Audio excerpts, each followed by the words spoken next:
Radio. This is Webster Tarpley reporting from an undisclosed location this week. This is our special Thanksgiving program, recorded under slightly unusual circumstances, but we hope, nevertheless, worthy of your attention.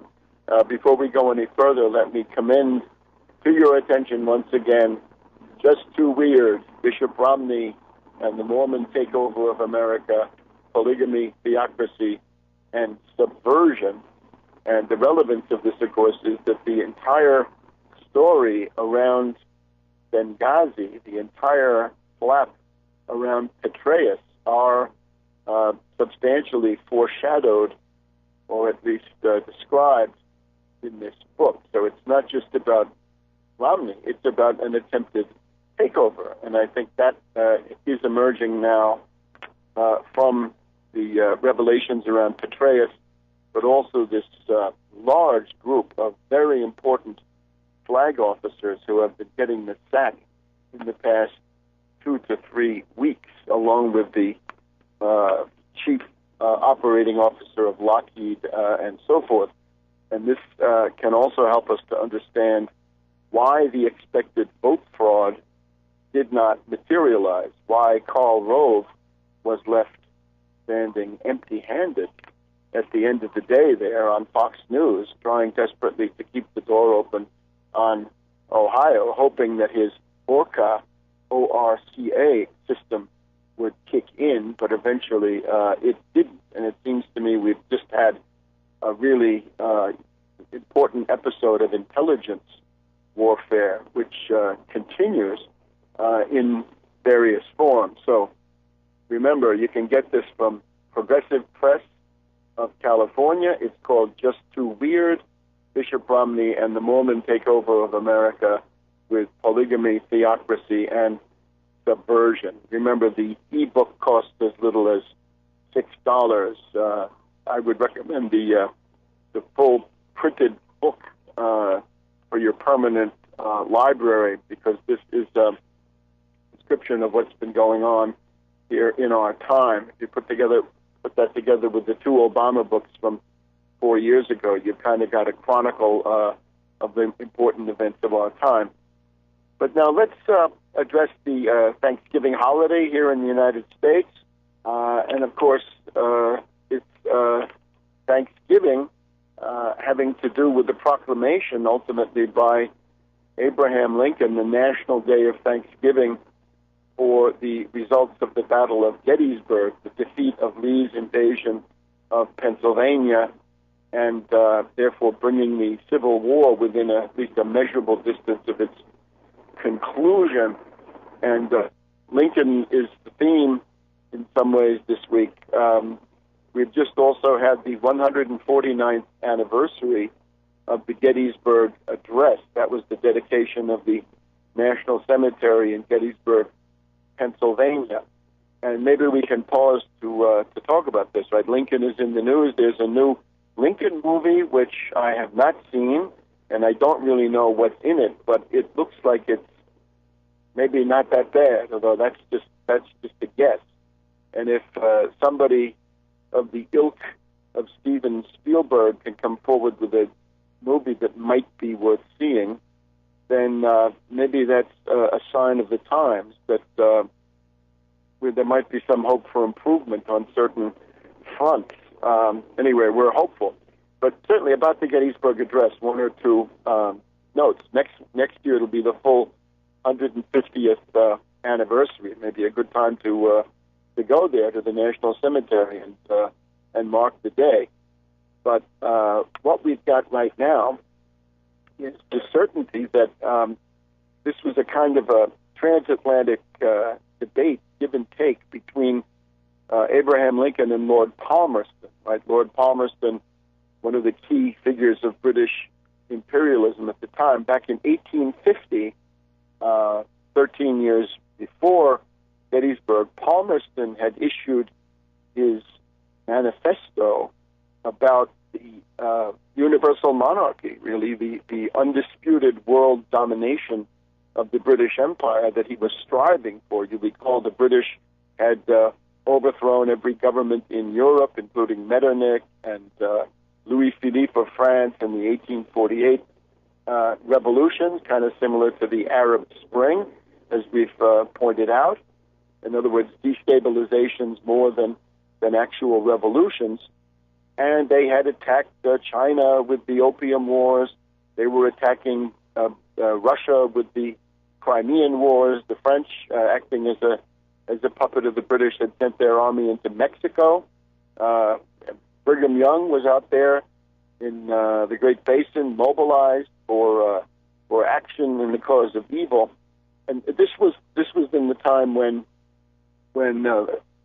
Lord Palmerston laid down this idea that the British Empire was the world empire, that they had universal jurisdiction, and the technical term for this is universal anarchy. Now, that was 1850, and this is the technical name for this is the Civis Romanus Sum oration by Lord Palmerston, which pointed out the idea that it used to be enough in the time of the apostles, even St. Paul, if you could say, I am a Roman citizen, then you had special privileges anywhere in the world. So Palmerston is trying to say that if you could go and say, I'm a citizen of the British Empire, if I have a British passport, was something that arose in this particular case of this Portuguese merchant who was the subject of the event, that you had special privileges. So that was essentially a manifesto of imperialism coming from Lord Palmerston, who was the one of the principal British imperial operatives of the time, right? Trained by Bentham and destined to serve, I guess, into the late 1860s. So Lincoln is answering that with government of the people, by the people, and for the people. And people know that the Gettysburg Address is also, it has a very distinguished literary lineage. It's based on one of the, or at least it reflects to some degree one of the funeral orations of Pericles, and therefore a real landmark. And in addition to all this, it's the finest short prose work in the English language, bar none. So quite an anniversary. That was last Monday, I believe. It was the 19th of November, which was the day that this was given. And this is a revolutionary manifesto in its own right, in the following sense. If you go somewhat later, about half a century later, to China, and you look at Dr. Sun Yat-sen, who is the guy, after all, who created the first republic in Asia. It is the first republic. It doesn't last, and therefore the palm for the first lasting republic in Asia goes to Ataturk and Turkey. But in terms of the first revolution, even among those that didn't succeed in holding on, that goes to Dr. Sun Yat-sen. And we know his principal manifesto of those years is known in English as the Three Principles of the People. In Chinese, it sounds something like San Min Chu Yi. So the three principles of the people, and these are nationalism is first, democracy, and then people's livelihood or people's welfare.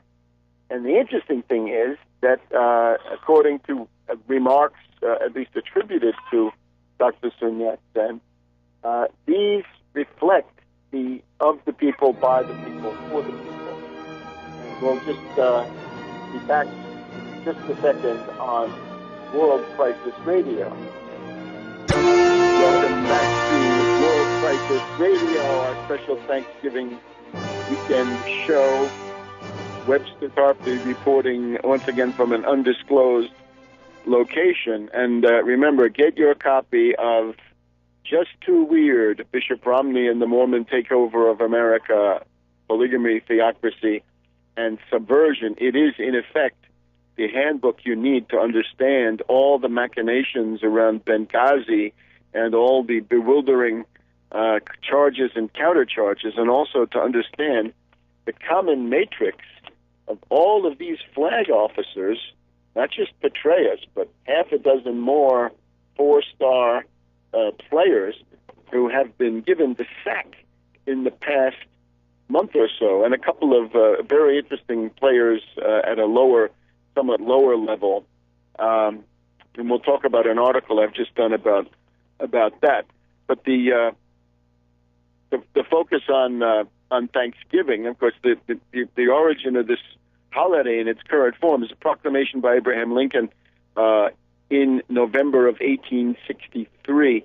There had been harvest festivals, obviously, long before this, right? The typical British Church of England harvest festival is generally in October, but this one comes in November, and then the specific date was fixed under Franklin D. Roosevelt during the New Deal. So it's a holiday that gives you the combination of Lincoln and Franklin D. Roosevelt, and all in all in this world, that's not a bad combination. The continuing revolutionary importance of the people, by the people, for the people, once again illustrated in the three principles of the people, Dr. Sun Yat-sen, the San Min Chu-i, where we have nationalism, democracy, and people's livelihood or people's welfare. And I would translate these a little bit differently.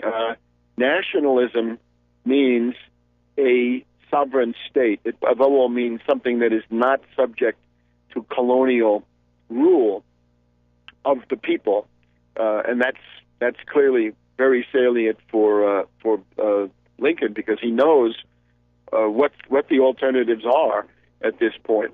The democracy, right, the Min Tu for Dr. Sun Yat-sen, is then the question of, I guess we could translate this as representative government or a democratic republic, something along these lines, and that's by the people.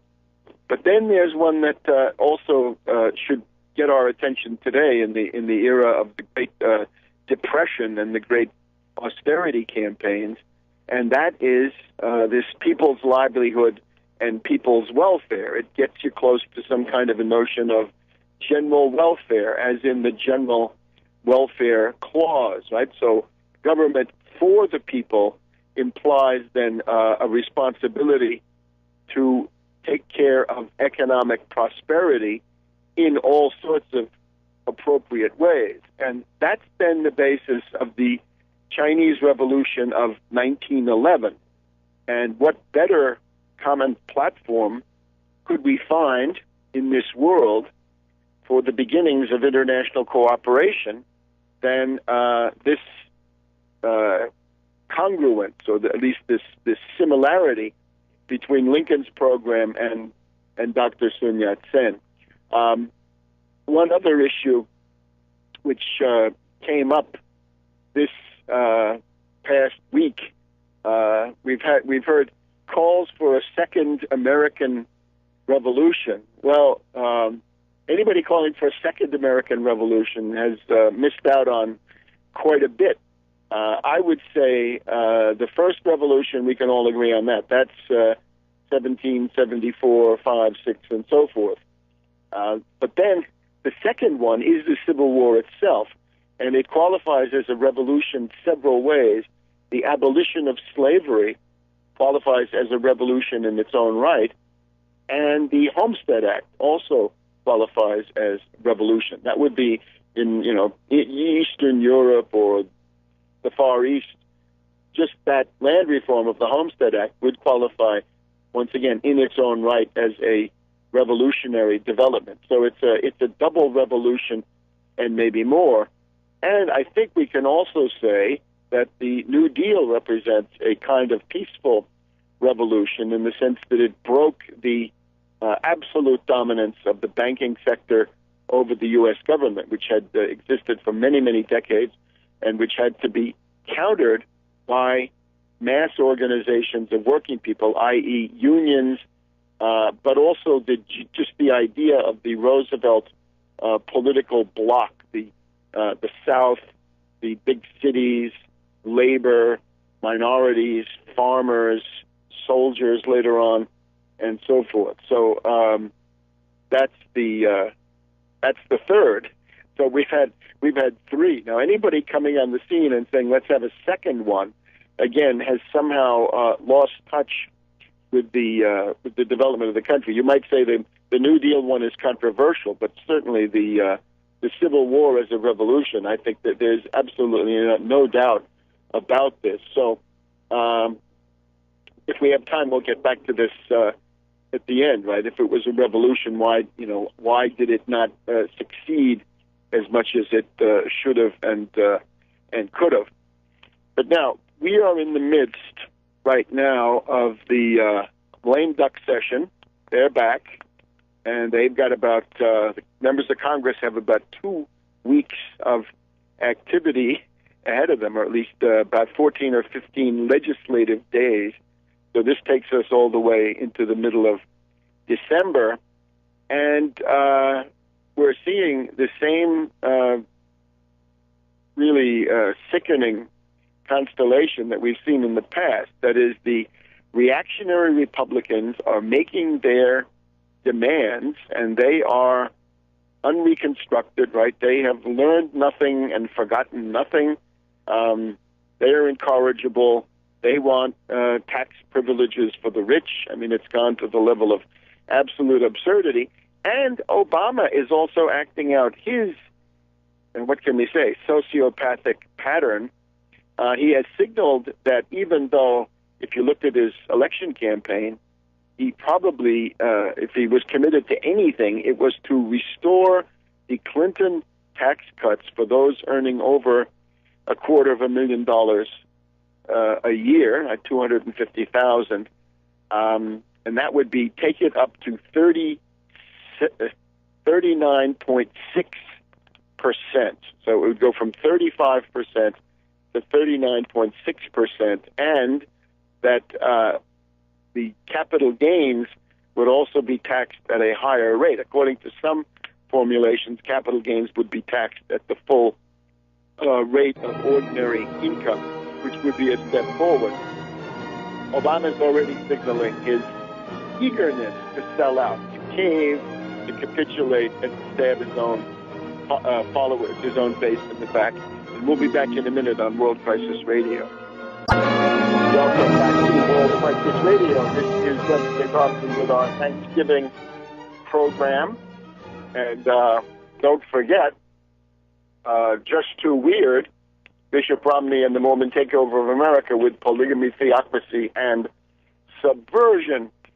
When you realize that Obama only prevailed by about 350,000 votes, or perhaps slightly more according to certain counts, and that therefore means if his margin of victory was 350,000 in the key states, Ohio, Virginia, Florida, and New Hampshire, it means that if half of that plus one had voted for Romney, then Romney would now be presiding over the consolidation of a permanent austerity dictatorship.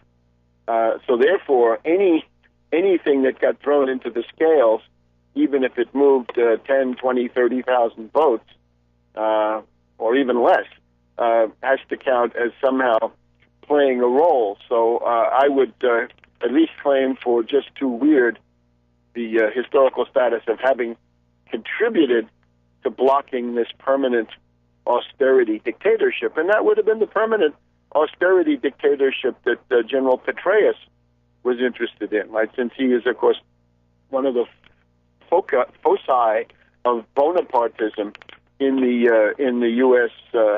Scheme of things here in the past several years. But now the fiscal cliff, what demagogy? There is no fiscal cliff. It's not even a fiscal curve, a fiscal slope. It's a hysterical big lie campaign designed to stampede people in the direction of more betrayals, a greater income inequality, more and more oligarchical privilege, the absolute domination of the 1%, and so forth. And again, Obama made everybody think that he was committed, come hell or high water, to 39.6% as a top rate, marginal rate on income over the $250,000 level. But he's not. That in his press conference in the Friday after the election, if you listen carefully, you could hear him say, well, I'm flexible, I'm all this stuff. So when Obama says he's going to be flexible, it means that he's going to stab you in the back. And we even have some documents about, they've been leaked, about exactly what he's willing to give up. And we could go through these, but I think the principal point is this has got to be stopped. This has got to be corrected. It's got to be blocked at all costs. Now, when it is interesting to remember now concerning Social Security, Social Security is perfectly solvent until, I believe, 2036. It will be able to pay out 100% of scheduled benefits, right? Because it's got a large stock of U.S. Treasury bonds, which are they're still the safest securities in the world, whatever the libertarians say. But then after that, the begin, but only very gradually. The answer on Social Security is simply one thing: remove the cap. Remove the cap, which limits the Social Security payroll tax to the first $106,000 or $110,000 of income or thereabouts. And if you do that, according to one calculation, you gain another 75 years of solvency for the entire system, so that people who are newborn babies today can look forward to Social Security 75 years or less down the road, 67 years down the road, and they could easily have all of that guaranteed. All you need to do is lift the cap, which in this absurd system limits what you can, what the pay-ins from people who are earning over the $106,000 per person. But of course, the general need is to force the debate about the Wall Street sales tax, the existence of the Wall Street sales tax as a concept, the fact that the main fiscal difficulty of the United States is not what Peter Peterson of Lehman Brothers and the Peterson Institute claim it is. It's not entitlements. It's not the economic rights won under the New Deal, the New Frontier, and the Great Society, but it's simply the fact that Wall Street doesn't pay any taxes, right? We've seen all these cases where General Electric under Immelt, which is really a hedge fund and not an industrial corporation, they have boasted in quite a few years that they don't pay any tax. And the same, I think, is true of Goldman Sachs. We've just had Lloyd Blankfein with one of his outrageous performances, right? Blankfein, the head of Goldman Sachs, getting on television and saying that the only answer is to cut Social Security, cut Medicare, cut Medicaid, wreck the economic rights of the American people. And he says this with an epic, kind of a cosmic impudence from the predatory firm Goldman Sachs, right? Him implicated heavily in the last panic of derivatives in 2008. And he's there to recommend sacrifices for working people. And again, his bank pays virtually no tax in quite a few recent years. And above all, unlike other merchants, right, they sell financial products, fine, or not fine, but let's follow it further. If they sell financial products, then what happens when they look at other merchants who actually sell tangible physical products? They have to pay sales tax most of the time. But Wall Street, as we know, pays absolutely no tax. So we have not even trillions, but quadrillions of turnover of derivatives, these toxic securities that we talk about. These derivatives trade, nobody really knows, but the estimates are now getting up to $5, $6, $7, $8 quadrillion per year of derivatives turnover, and not one penny of sales tax is exacted from this. So if you want to fix the problem of the federal treasury and the state treasuries, the obvious thing is the Wall Street sales tax, the 1% tax on all turnover or more. Some people think this is too moderate, right? Some people think that since it's obviously no longer the case that Wall Street is a capital market, it's a gambling casino, has nothing to do with capital. When you're doing 1 million trades per second with a micro, high-frequency trading, flash trading, and so forth, that's not a capital market. That's gambling. So on that, you can exact a sales tax. If you do that, ultimately you've essentially solved the main fiscal problems, so that you can maintain the social safety net intact and even improve it in quite a number of ways, which are absolutely essential. Like, given that a lot of people won't have any retirement but Social Security, and other people will be relying more and more on Medicare or Medicaid or Obamacare. And the approach we have here to Obamacare, of course, is that since it's there, fight to reform it sort of from within, and using the fact that since it is a government program, you do have some traction to fight for the reform of it. We'll do that another time. But anyway, that's what we've got to inject into this entire absolutely unreal debate in the lame duck session about the fiscal cliff. And we'll be back in just a minute. Welcome back to World Crisis Radio. This is Webster Tarpley with the Thanksgiving program.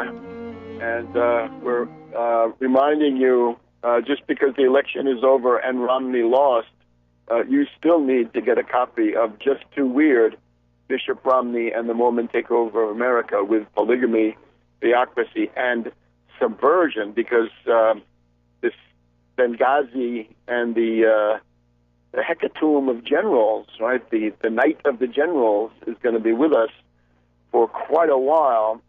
Very intense intelligence warfare going on.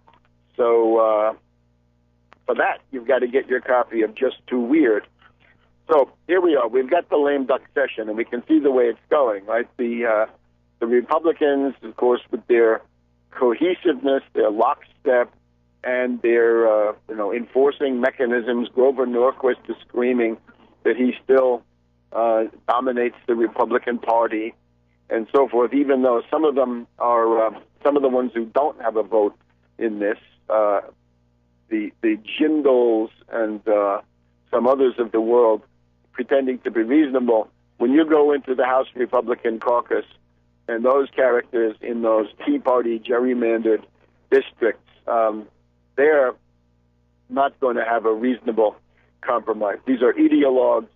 They're fundamentally, they don't believe in reality, and they believe in the oligarchical privilege, right? They've been reading Ayn Rand, and they have the story about the makers and the takers.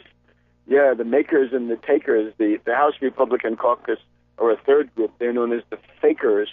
So they are convinced, I think, having made Obama cave at least twice just on these specific tax issues, that he is that he's pathetic, and that you can see if he gives up the 39.6 in advance, this is his really neurotic, psychotic pattern, then once you start surrendering, it never ends. So what we need to do is to get this issue of the Wall Street sales tax, and you can add to that this notion of just remove the cap on the Social Security payroll tax, and by the way, start collecting the full Social Security payroll tax again. That was obviously a really low, underhanded thing by Obama, that he could pretend to be a great benefactor, right? He's giving people more income. It was something the Republicans would vote for because it could be sold as a tax cut, but it also undermines the long-term financial health and stability of Social Security. So it's a devious, really demonic device to convince a bunch of gullible people that destroying Social Security in the long run is somehow a great thing for an immediate stimulus program, and it's simply not true, because that stimulus is it doesn't add up to enough, and it's not targeted to actually get a recovery. Right? You want to get a recovery, unfortunately, you got to address the issue of capital goods production, and the cut in the payroll tax doesn't do that. So what we're left with is an absolutely unreal discussion. They look around and they say, oh, the only thing left is savage, genocidal cuts in the social safety net and these other cuts in the discretionary spending, and some of them want defense cuts, but no significant return to the Clinton tax rates. And again, these are, to some degree, not the main issues that we would be looking at, but since this is the focus, this is where you can get the Wall Street sales tax in there. So my proposal is this: sometime around the 15th, the 20th of December, we ought to try to mount a demonstration in Washington, D.C. at one or two sites to try to call attention to the fact that the entire debate is it's fatally flawed, it's fundamentally dishonest, because it's ignoring the principal way that you could solve the fiscal shortfall of the U.S. federal government, that is to tax Wall Street in the obvious ways. Now, not just the tax on Wall Street turnover, but it would also be reviving the corporate income tax from its current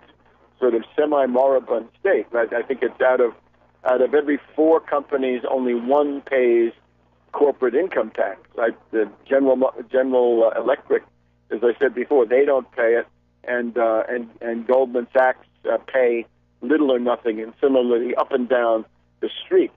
So that all goes together. So what we need, and what I hope people will join in planning, and if you support it, you can express that, right? You can send me an email.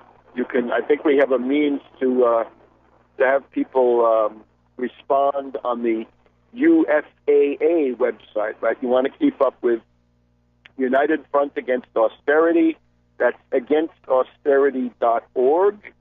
United Front Against Austerity, UFAA. And in fact, if you can't find that, then just send it through tarpley.net. We don't need a lot of people, but we need to have a critical mass to be able to get out there and, with appropriate leaflets and signs, make this point about the Wall Street sales tax. It is the idea whose time has come, and it's also a concept with legs, in the sense that when people know that Wall Street pays no tax, they become very indignant and, in many cases, turn into spontaneous organizers for this concept. And otherwise, what do you have? You look at Jerry Brown in California and his tax referendum.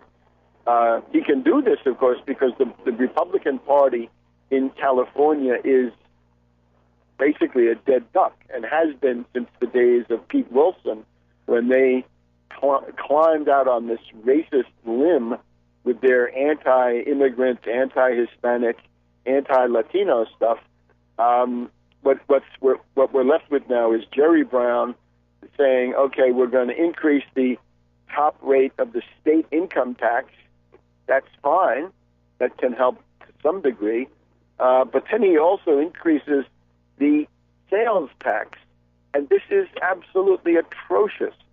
I think we should, my pledge, I'll give you my version of the Grover Norquist pledge: no more regressive taxation, no more regressive tax increases. This is absolutely inadmissible. Remember, three kinds of taxes. The regressive, which cuts deeply into the necessities of the poor. Then you have the proportional, which is a little bit better.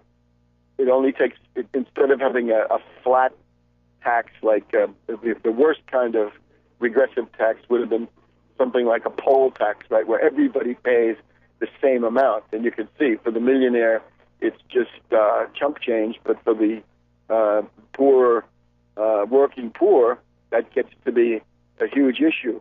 So we don't want regressive taxation, proportional a little bit better, but really the same, because it has that same effect. It gouges into the necessities of the poor, whereas it doesn't really touch the amenities, the luxuries, the sybaritic excess of the super rich, and of course proportionality also then carves into the amenities of the middle class. So what you want is progressive taxation, and you want that curve to be rather. Welcome to the second hour of World Crisis Radio.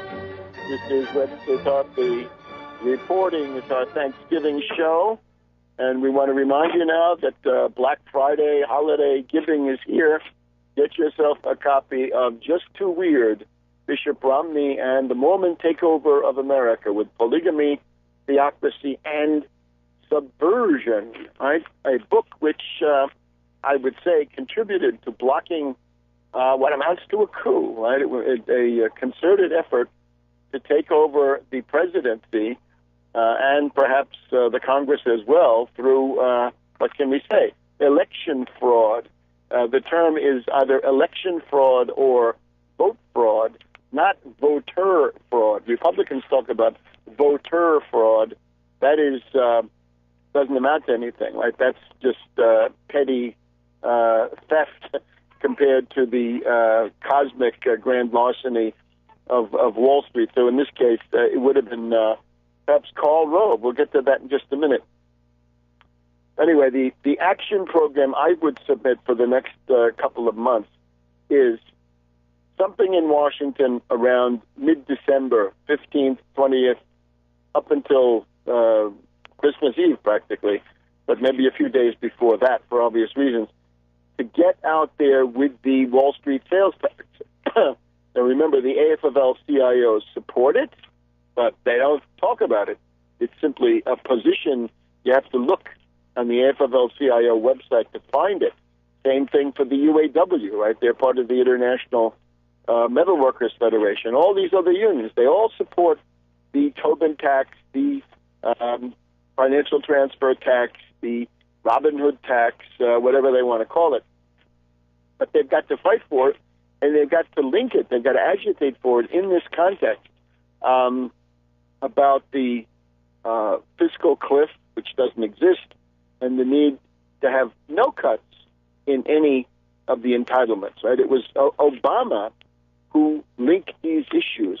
He's the one who put the big three, Social Security, Medicare, Medicaid, on the table. Should not be on the table. These should be handled separately. Their funding should be discussed separately. The idea that Social Security has any role at all in the federal deficit is absolutely absurd, and the idea that you can save money by denying people benefits and denying people care and rationing care under Medicare, well, that gets you into violations of the Nuremberg Code very, very rapidly. Because if you deny medical care because it's cheaper, that still leaves you hung up at Nuremberg, so to speak. So all of that's got to get on the table. The other thing then is the inauguration. Inauguration is usually January 20th. This time it's January 21st because the 20th is a Sunday. But this, of course, means that the inauguration coincides more or less with Martin Luther King Day. So here's another occasion to kick off the second term of Obama with a very solemn warning that his sellouts will not be tolerated, and it's got to come to an end. In this context, you can see at least some awareness, some vague, timid, half-hearted attempt to get Obama on a short leash. Michael Moore's open letter to Obama. Now, Michael Moore, of course, has a terrible record of refusing to stand up for the truth in many, many contexts. So obviously, as soon as you say Michael Moore, we've got to approach this with a great deal of suspicion. But he has come out with this open letter to Obama where he addresses pretty much this tendency of betrayal, caving, surrendering, stabbing his own base in the back. You get the idea. What I would say is the fact that Obama is a Wall Street puppet and has no intention of ceasing to be a Wall Street puppet, whatever promises he made in the campaign. Michael Moore says to Obama, we want you to be tougher, and we want you to do things like freeze foreclosures. He has a laundry list of demands. Some of them are not mass traction demands. Get the money out of politics. Getting the money out of politics is, in the way that Michael Moore means it, is harder than it sounds. And again, I would get specific on that. If you want to get the money out of politics as much as you can, what about that 25% tax on the super PACs? If Karl Rove wants to get $400 million and put that into a super PAC, great. But then let $100 million of it go directly into the federal treasury. So you wouldn't be forbidding, you'd simply be taxing. And as we've seen, the Supreme Court is willing to let you get away with taxing, whereas because they have no argument against it. Whereas if you try to restrict what they would call speech, that's much harder to do. And you've got this Supreme Court sitting there right now, right, with the rats cabal ruling the roost, Roberts, Alito, Thomas, and Scalia. So Michael Moore, it's practically imploring Obama, please don't sell us out again. And I think it's unfortunate the tone that he has. I would suggest to Michael Moore, why don't you make this a lot more punchy? Why don't you talk about the need for a general strike, saying, Obama, we ask that you not sacrifice the social safety net, that you not make all of these unilateral concessions, because if you insist on doing that, well, with a tear in our eye, we're going to have a general strike. That, I think, would increase confidence that Michael Moore is not simply doing another self-promotion to sell whatever book or movie he has. So we're interested in his document, and we're going to be looking at it. But at the same time, unfortunately, his past career leads us to have a significant skepticism. And by the way, that kind of polemic, if that's what it is not foreign to the spirit of a united front. Because remember, in a united front, leaderships come together, they agree on certain things they're going to do, but everything else goes on. In other words, the polemic, the debate, the constantly calling attention to the sellouts and betrayals and inadequacies of the leaders of these other groups, that goes on. It's not a mutual admiration society. It simply says, we're going to join together to have a demonstration in Washington on the 20th of December, and when we do that, we're going to try to keep the polemic going. But other than that, you maintain a complete free hand. So that's Michael Moore. Then we have other variations of this which are more sinister. Let me invite people to think back. Remember, after November 2006, when the Democrats surprisingly took over the Congress, remember Rahm Emanuel running the Democratic campaign that year, did everything he could to lose that election, and he couldn't do it. And I think it was the 9/11 Truth Movement and the big activities, in particular the Alex Jones Los Angeles 9/11 conference, being on C-SPAN like 20 times in the run-up to that election. It broke the back of Karl Rove's 9/11 mythology, and it opened the door to the Democrats. So they were given that election, even though they did their best to lose it, right, with people like Tammy Duckworth and other warmonger Democrats who talked about finishing the job in Iraq and other nonsense. So after that election in November 2006, there was a great upswing in the popular movement. Right? This is when the impeachment movement, impeach Bush and Cheney, really got going. The peace movement felt stronger. 9/11 Truth was also there. And that's when Al Gore came out with the inconvenient truth. Something similar is happening right now. We'll be back in a minute on World Crisis Radio. Is Webster Tarpley reporting here on Thanksgiving weekend program. We're just hearkening back to 2006, 2007, right? A big, stunning defeat for this oppressive Bush machine, Karl Rove and the rest of them.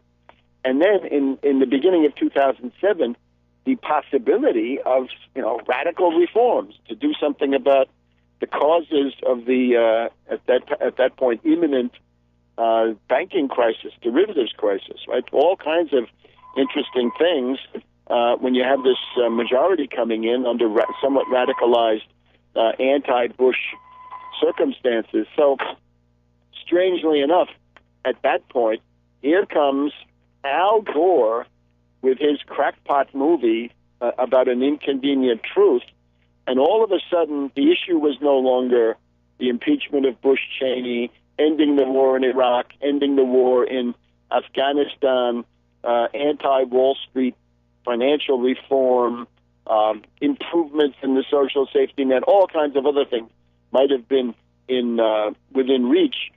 And it is a kind of counterinsurgency. In other words, it's very, very obvious that the radical environmentalist movement, especially this cap and trade concept, right, the creation of a speculative market in carbon permits, right, which it exists in the European Union. I'm sorry to say it now exists in California as well. It is a disaster.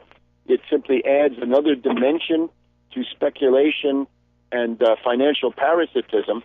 But that is what Al Gore did, to break the momentum, to disorient and fragment the rather clear idea coming out of the 2006 elections that Bush and Cheney must go, Republicans must be ousted, right? Drive them out was a common phrase at the time. And instead we're told that that's not the issue at all, but it's the polar bears, it's the ice cap, and above all, it's the need for cap and trade. The Waxman-Markey law, a piece of infamy, if there ever was one. The absolute strangulation, right? The triumph of Malthusian pessimism over human reason, and so forth. So that's what we got now. If you turned on the TV the other night, Bill Moyers interviews Naomi Klein. Naomi, no I am.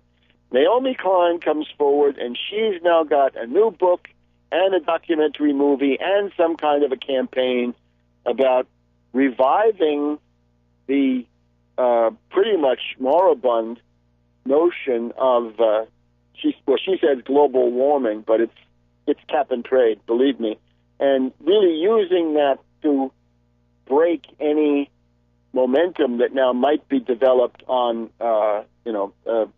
holding Obama's feet to the fire, a general strike against austerity, the fight for the Wall Street sales tax, the need to nationalize, seize control of the Federal Reserve, to provide 0% credit in the form of century bonds to, say, rebuild New York, New Jersey, Connecticut, and other areas hit by the superstorm Sandy.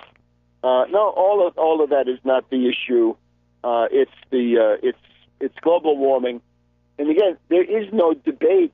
There's no disagreement that there is warming going on, but the key part is the anthropogenic part, right? And we know we got observations that temperatures are rising on other nearby planets. So it looks like what we're dealing with is above all a question of solar activity, and and nothing that we can do anything about with this carbon offset nonsense. Right? That is simply the carbon offset, the cap and trade, Waxman-Markey, is a 1% Wall Street financier oligarch response to this problem.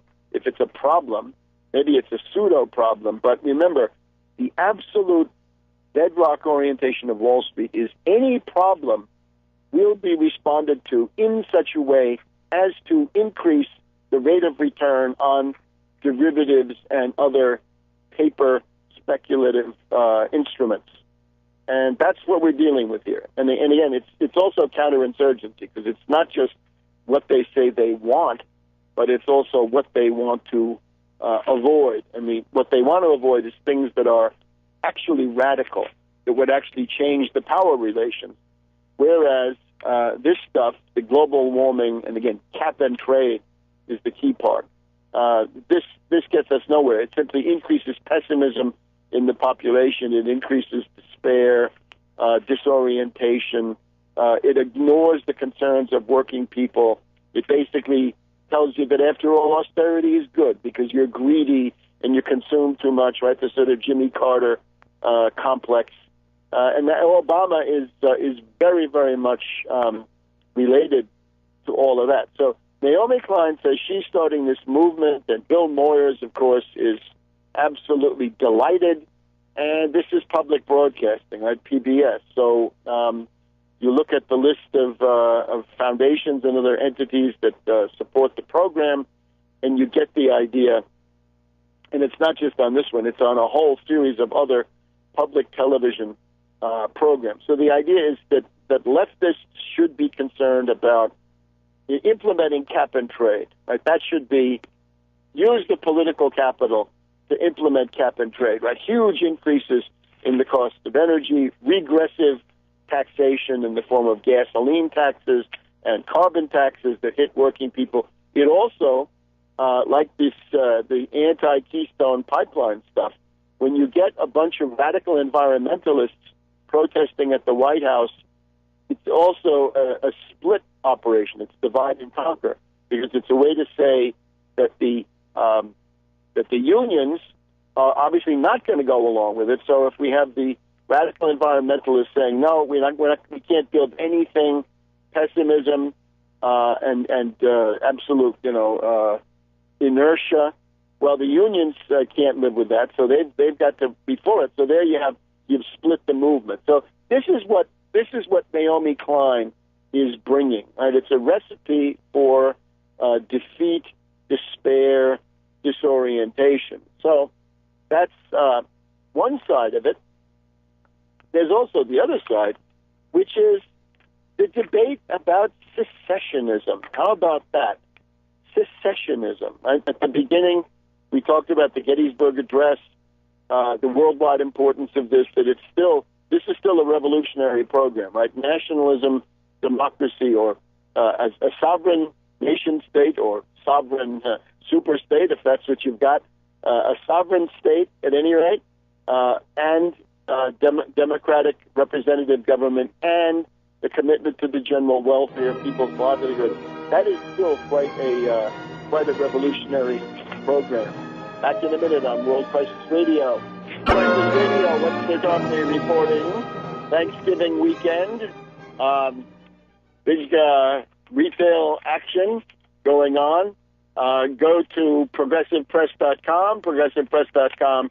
Get your copy of Just Too Weird, Bishop Romney, and the Mormon Takeover of America with Polygamy, Theocracy, and Subversion. And the takeover with subversion is what we almost had over the last month or so. So a timely book and a landmark event. And we're just in the beginning of this, because it's not just Petraeus, it's a whole bunch of others, as we will detail when we have time. So, secessionism. It's essentially a kind of a social media website of the Obama White House, the We the People website. And the story is that if you can get a topic up there. If you get 25,000 people to sign for it, then you get an official response, right? And who knows what that is.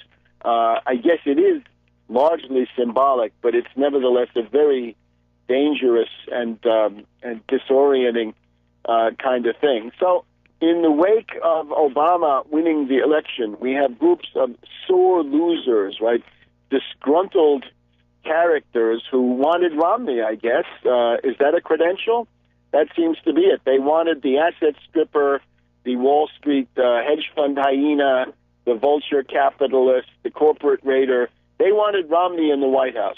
Nice going, guys.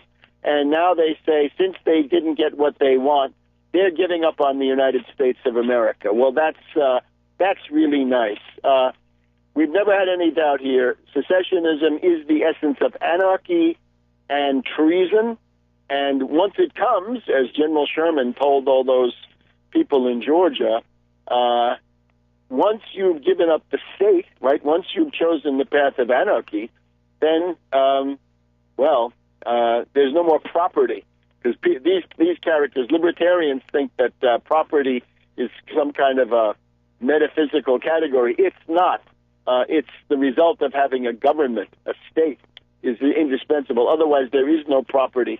There's only the law of the jungle. So the alley-oop caveman economy that would be a free market is one where property doesn't exist. It's the rule of the stronger, right? Faustrecht, the law of the fist and the clenched fist at that.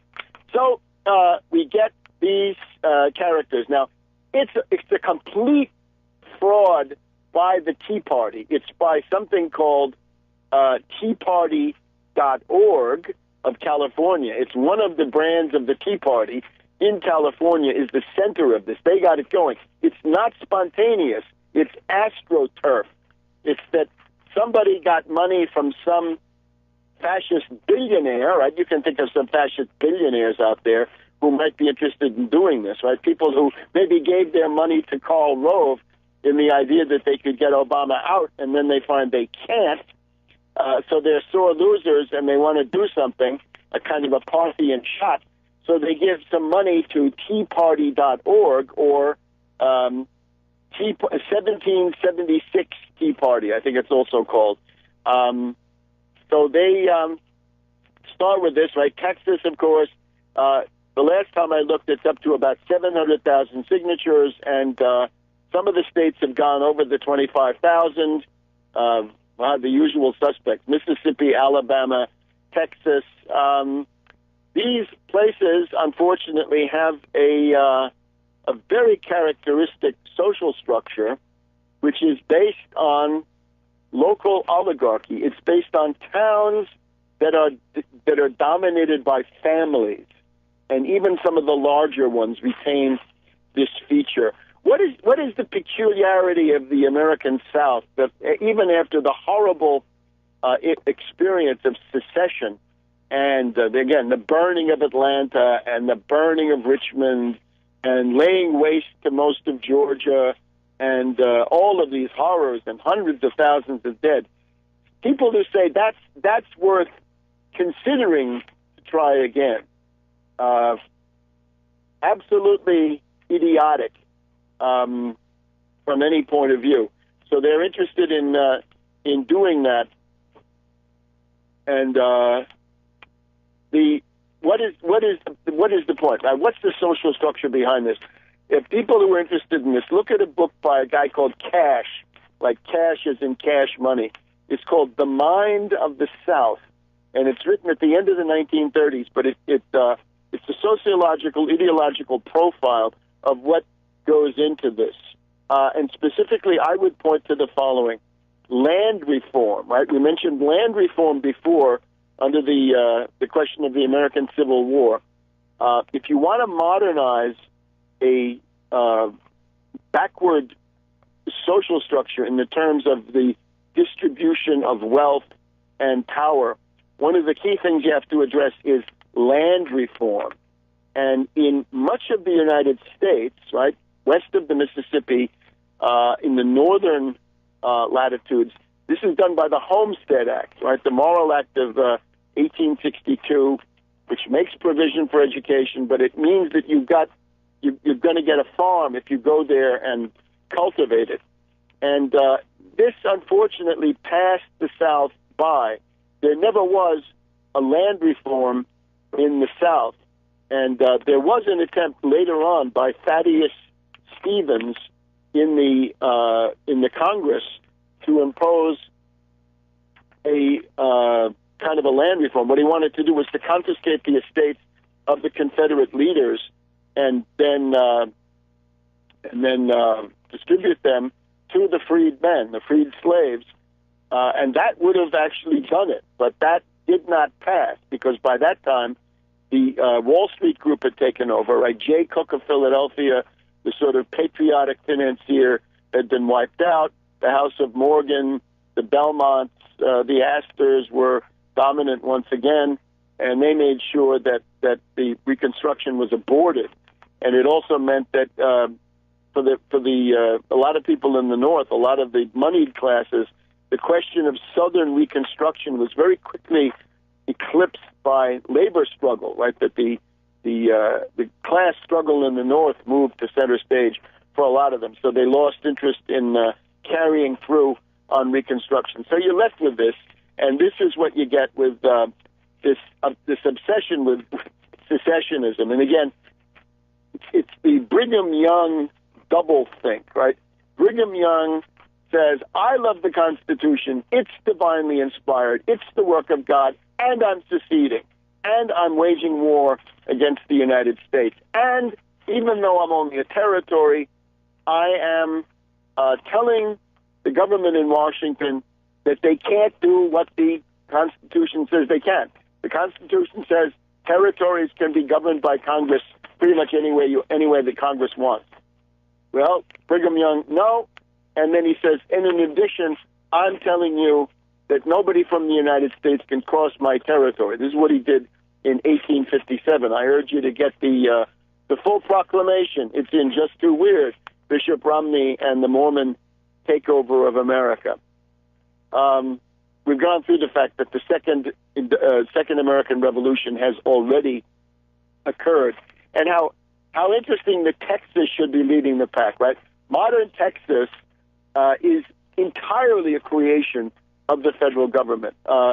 In particular, the fact that Jesse Jones, the head of the Reconstruction Finance Corporation under Roosevelt, when this was used to provide credit to save companies, for example, Twinkies, right? Hostess bakeries, Hostess products today could be a recipient of very low-interest federal loans from the Reconstruction Finance Corporation. Jesse Jones is really the father of the infrastructure, the industrial infrastructure of modern Texas. And there's a little question of electrification we'll get to in a minute on World Crisis Radio. Welcome back to World Crisis Radio. Webster Tarpley in the Thanksgiving program. Remember, in the midst of the flurry of consumerism, don't forget Just Too Weird, Bishop Romney and the Mormon Takeover of America with polygamy, theocracy, and subversion. So, secessionism, this entire dismal episode, it worked out so well the first time. We have to go back, right? The dog will return to its vomit, I suppose. And, of course, the leprechaun has to join in, right? Ron Paul, having, we thought, ridden off into the sunset with his swan song on the Congress, the floor of the Congress, right? The well of the House. No, he has to come back from the cerements of his forgotten sepulcher, political sepulcher, of course, to speak up in favor of secessionism. It's totally American.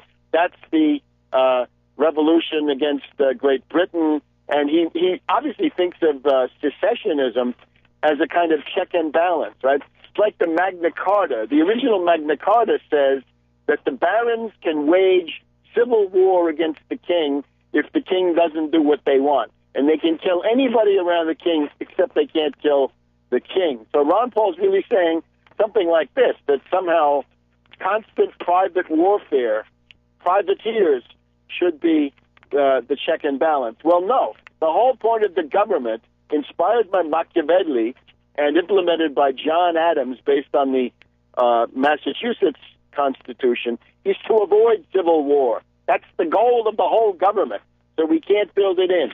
And as for this idiotic appeal to the Founding Fathers, George Washington has 4 principles of government.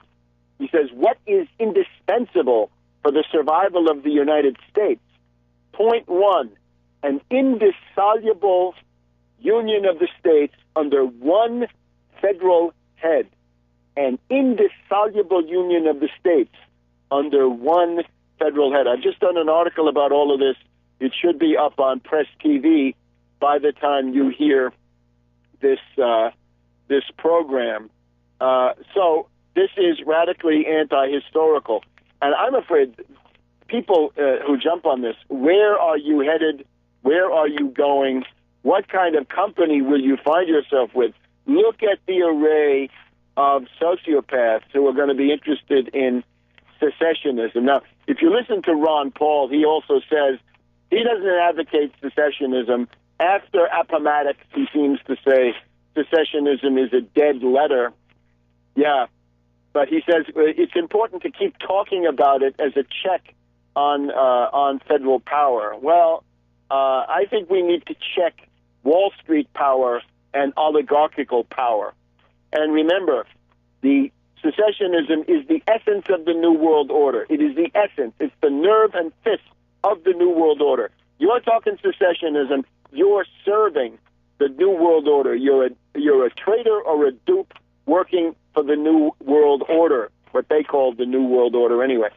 When imperialism defeated the Soviet Union, there was plenty of good reason to keep the Soviet Union together, minus the Baltics, minus Latvia, Lithuania, Estonia, minus the Transcaucasus, so minus Georgia, Armenia, Azerbaijan, but keeping the rest, keeping Ukraine, keeping Belarus, a whole bunch of Central Asians, all 5, if they wanted to stay, maybe having somebody like, who knows, Nazarbayev of Kazakhstan becoming the president to show that it was no longer just a Russian show. Plenty of good reason to keep the USSR, but no, the imperialists had to smash it. Then they go on to smash Czechoslovakia, right? The old CSSR has to be carved. And in Europe, they're still carving. Kosovo is carved out of Serbia, right? Even before that, they promote the breakup of Yugoslavia, right, with many, many bloody results. That's a NATO intelligence operation primarily.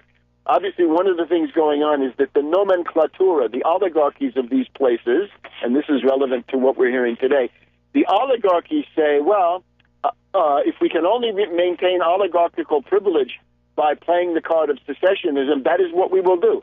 That's what happened in a lot of these places in former Soviet Union and so forth. And we've got, obviously, Sudan carved into 2 parts, Iraq carved into 3 parts already, Kurds, Sunnis, and Shiites in that order. We've got the attempt to create Kurdistan, which would carve Turkey, Syria, Iraq, and Iran. We've got Pakistan set to be carved into 4 parts. This is now the Bernard Lewis plan, updated, right? British Arab Bureau, Bernard Lewis Institute for Advanced Study. Iran to be carved into 5 parts. We've got old scenarios, right? The 8 nations of North America, I think, to carve the United States and Canada. What's the point of this? And of course, the British, where they are in control right now, secessionism is on the march.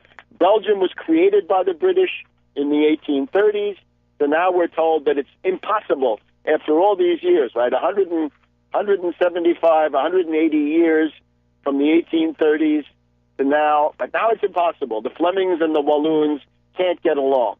And the pièce de résistance, the centerpiece, is Scotland, right? So Scotland is now going to be an independent country, according to some, except, wait a minute, under the Queen, under the Commonwealth, under the European Central Bank, under the International Monetary Fund, under the Bank for International Settlements, under the World Trade Organization.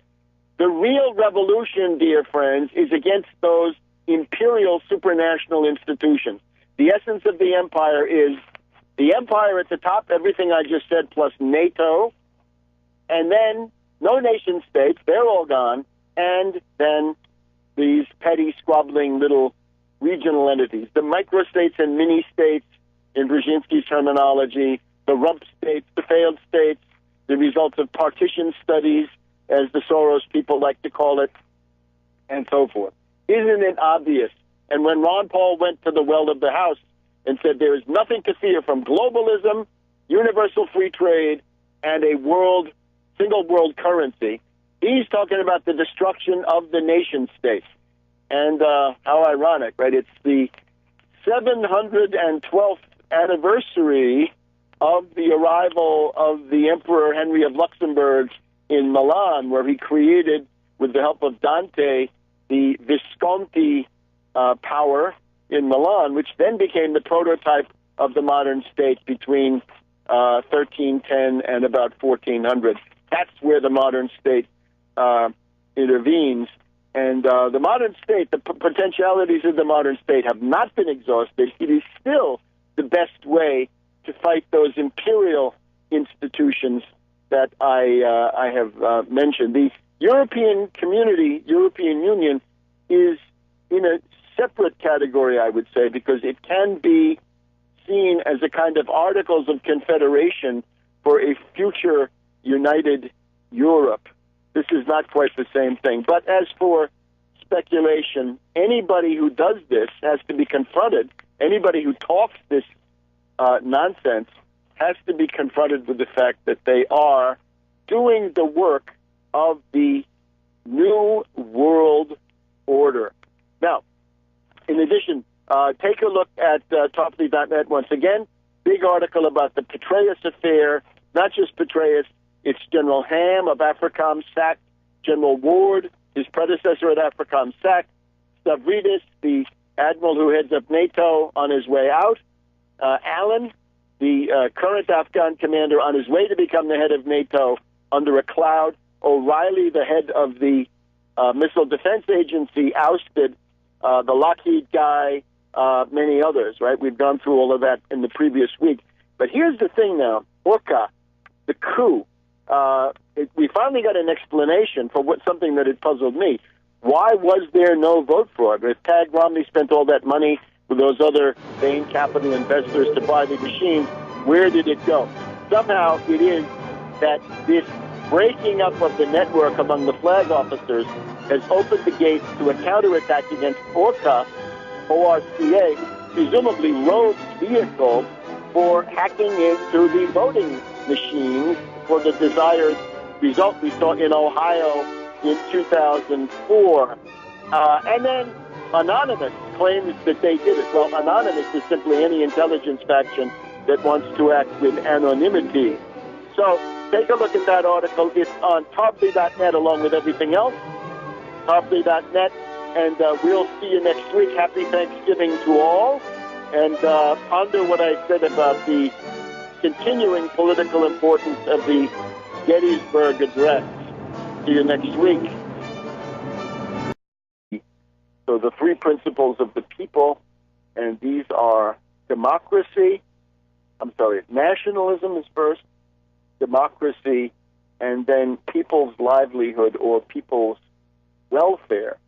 And the interesting thing is that, according to remarks at least attributed to Dr. Sun Yat-sen, these reflect the of the people, by the people, for the people. And we'll just be back just a second on World Crisis Radio. Welcome back to World Crisis Radio, our special Thanksgiving weekend show.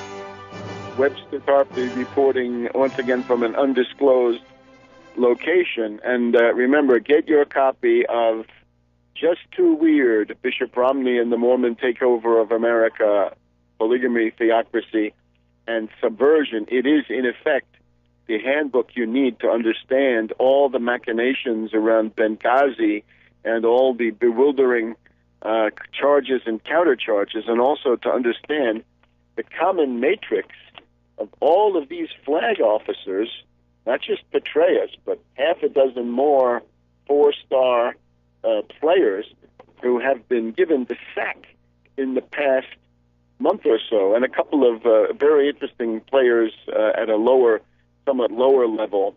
And we'll talk about an article I've just done about that.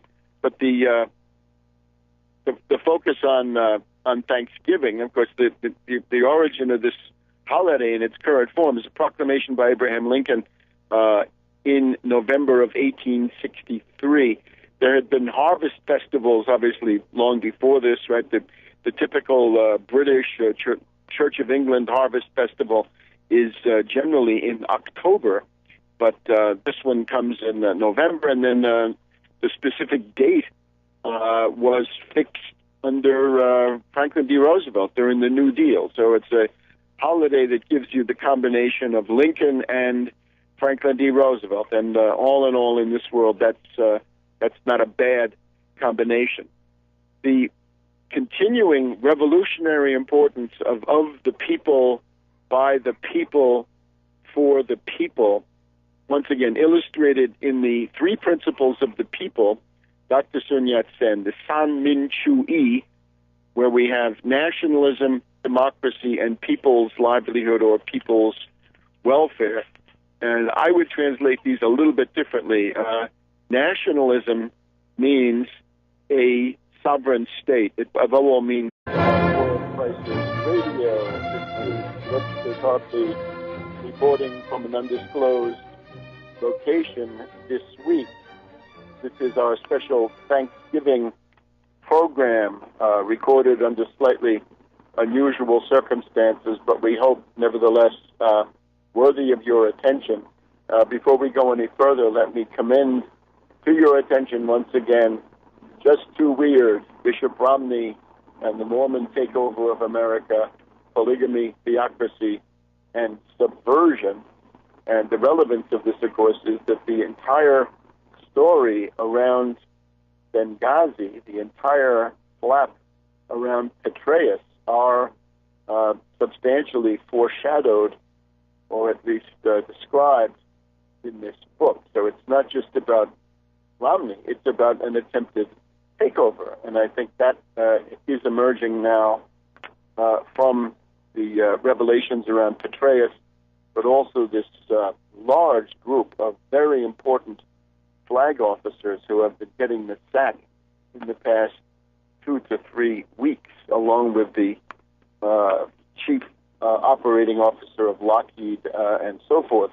And this can also help us to understand why the expected vote fraud did not materialize, why Karl Rove was left standing empty-handed at the end of the day there on Fox News, trying desperately to keep the door open on Ohio, hoping that his ORCA, O-R-C-A system would kick in, but eventually it didn't. And it seems to me we've just had a really important episode of intelligence warfare, which continues in various forms. So remember, you can get this from Progressive Press of California. It's called Just Too Weird, Bishop Romney and the Mormon Takeover of America with Polygamy, Theocracy, and Subversion. Remember, the ebook costs as little as $6.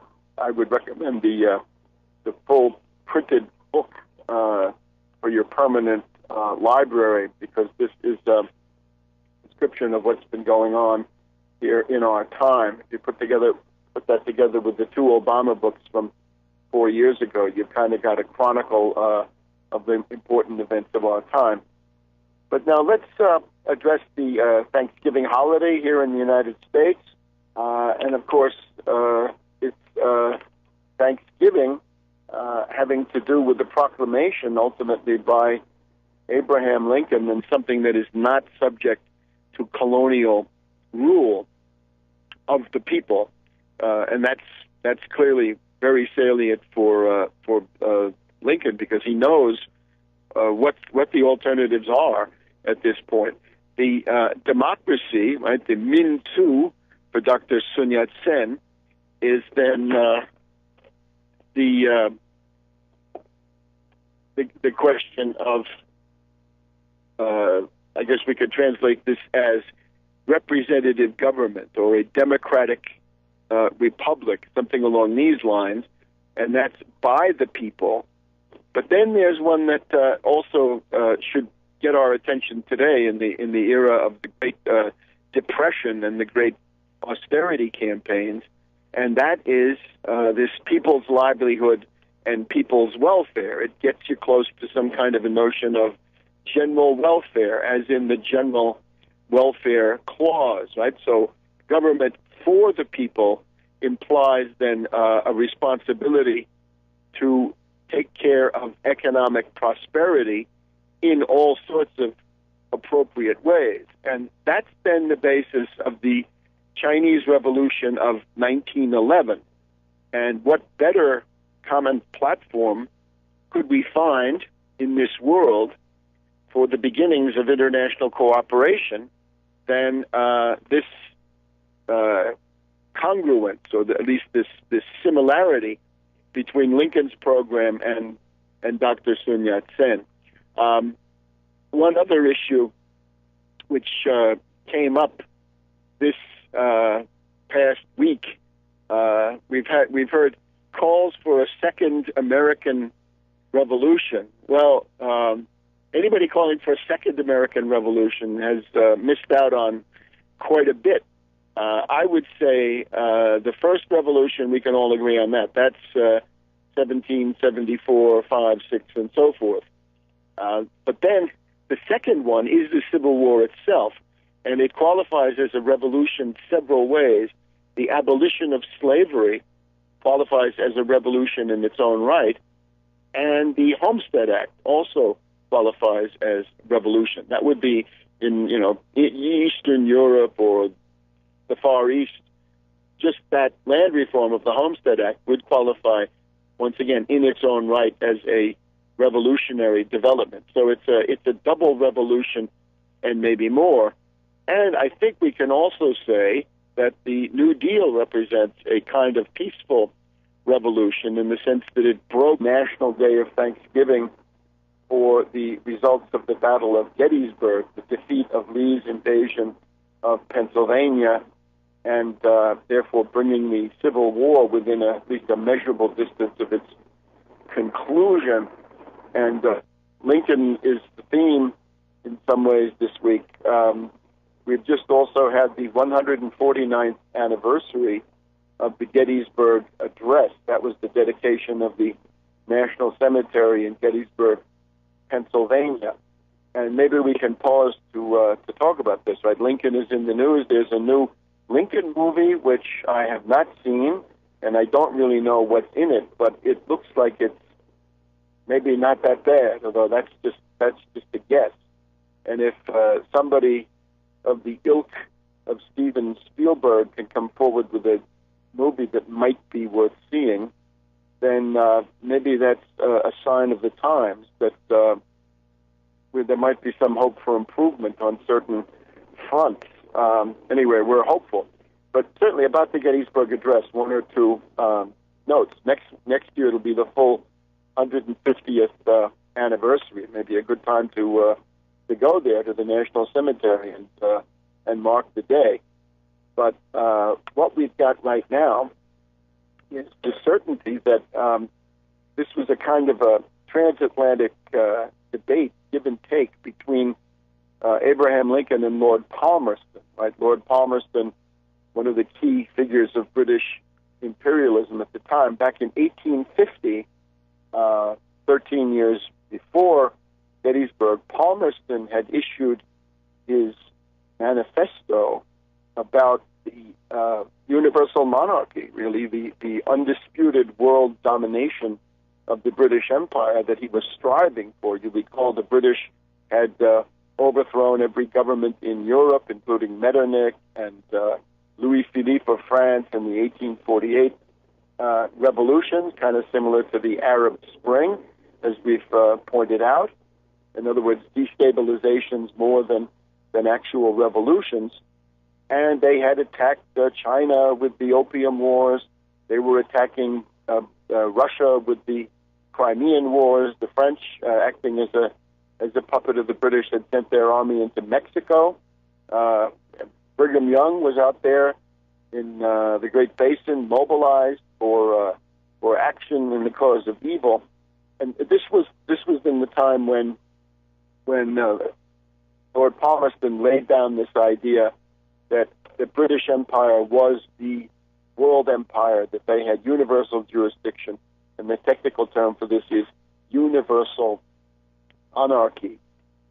Now, that was 1850, and this is the technical name for this is the Civis Romanus Sum oration by Lord Palmerston, which pointed out the idea that it used to be enough in the time of the apostles, even St. Paul, if you could say, I am a Roman citizen, then you had special privileges anywhere in the world. So Palmerston is trying to say that if you could go and say, I'm a citizen of the British Empire, if I have a British passport, was something that arose in this particular case of this Portuguese merchant who was the subject of the event, that you had special privileges. So that was essentially a manifesto of imperialism coming from Lord Palmerston, who was the one of the principal British imperial operatives of the time, right? Trained by Bentham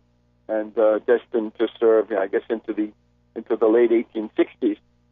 So Lincoln is answering that with government of the people, by the people, and for the people. And people know that the Gettysburg Address is also, it has a very distinguished literary lineage. It's based on one of the, or at least it reflects to some degree one of the funeral orations of Pericles, and therefore a real landmark. And in addition to all this, it's the finest short prose work in the English language, bar none. So quite an anniversary. That was last Monday, I believe. It was the 19th of November, which was the day that this was given. And this is a revolutionary manifesto in its own right, in the following sense. If you go somewhat later, about half a century later, to China, and you look at Dr. Sun Yat-sen, who is the guy, after all, who created the first republic in Asia. It is the first republic. It doesn't last, and therefore the palm for the first lasting republic in Asia goes to Ataturk and Turkey. But in terms of the first revolution, even among those that didn't succeed in holding on, that goes to Dr. Sun Yat-sen. And we know his principal manifesto of those years is known in English as the Three Principles of the People. In Chinese, it sounds something like San Min Chu Yi.